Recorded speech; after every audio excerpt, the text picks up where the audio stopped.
Class, stop laughing. The young substitute teacher's voice cracks as the camera pans across a group of students pointing, laughing, and recording on their phones. On the floor lies a broken prosthetic leg, metal twisted, straps ripped apart. The camera zooms in on the woman's face, her eyes filled not with anger, but quiet pain. Then the narrator's voice cuts in softly. They thought they were just making fun of a teacher. They had no idea, she lost that leg, saving lives in a war zone. Stay till the end, because what happens next will change how you see people forever. And if this story touches your heart, don't forget to like, subscribe, and share it, because this one deserves to be heard. The story begins in a quiet suburban high school, where a new substitute teacher, Ms. Caroline Holt, takes over for a few weeks. She's in her mid-30s, calm, polite, and walks with a slight limp. Her students notice her prosthetic leg almost immediately, the subtle metallic glint under her trousers. At first, no one says anything. But teenagers, curious and restless, start whispering behind her back. Caroline never talks about it. Every day she comes in early, sets up her classroom, and smiles as if nothing ever bothers her. She teaches English passionately, as if every story she shares carries a piece of her soul. Her voice is gentle but firm, her patience endless. Yet, despite her kindness, a few students decide she's an easy target. Among them is Jake, a senior known for his pranks and his need to impress his friends. He's not cruel at heart, just careless. One afternoon, while Caroline bends down to pick up some dropped papers, Jake mimics her walk behind her back. The class bursts into laughter. Caroline freezes, then straightens, her hands trembling slightly. Instead of yelling, she simply says, "I hope one day, you understand what it costs some people to walk at all."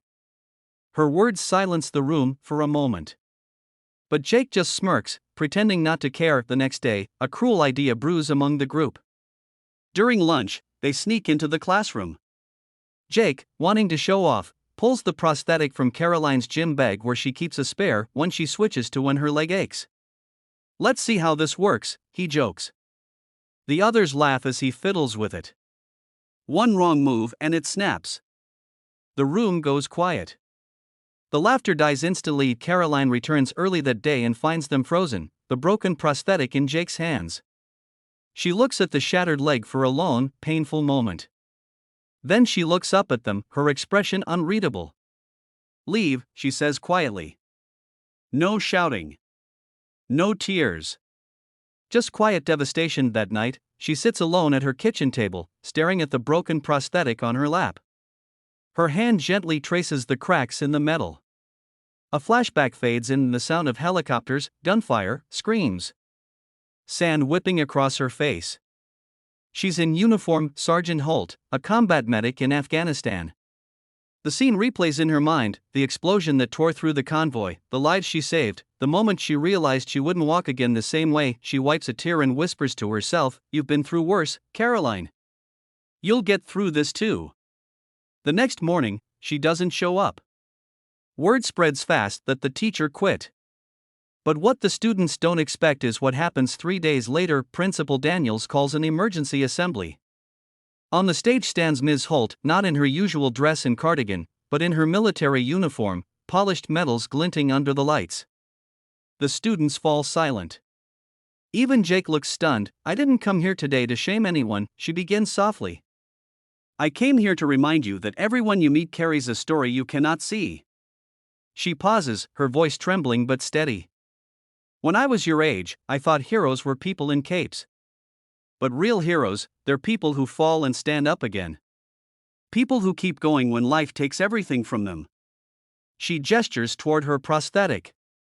"I lost this leg in combat, saving 2 of my soldiers after an ambush. But I didn't lose my faith in humanity. Until recently, when I saw how easy it is to laugh at pain you don't understand." The hall is silent. Not a whisper. Jake's eyes fill with tears. He stands, voice shaking. "I'm sorry, Miss Holt. I didn't know." Caroline nods, her expression softening. "That's the point, Jake. You never know. So always choose kindness." She turns to leave, but the principal stops her. "Miss Holt, on behalf of this school, we owe you an apology and our deepest gratitude." The audience erupts in applause. Students rise to their feet, some crying, some ashamed, all moved. Later, Jake approaches her outside the school. He's carrying something, the prosthetic, repaired with metal epoxy and reinforced joints. "It's not perfect," he says, "but it's the least I could do." Caroline takes it gently, smiling. "Thank you, Jake. I think it's perfect." In the weeks that follow, everything changes. The once rowdy class becomes one of the most disciplined and empathetic in the school.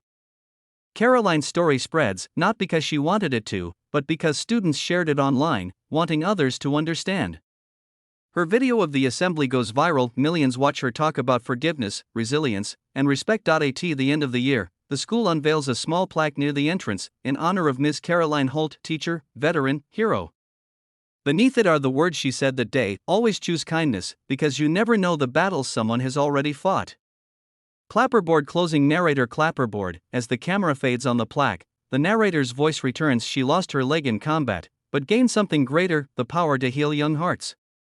If you believe in second chances and silent heroes like Ms. Holt, hit that like button and subscribe, because stories like hers deserve to be told. Fade out to music.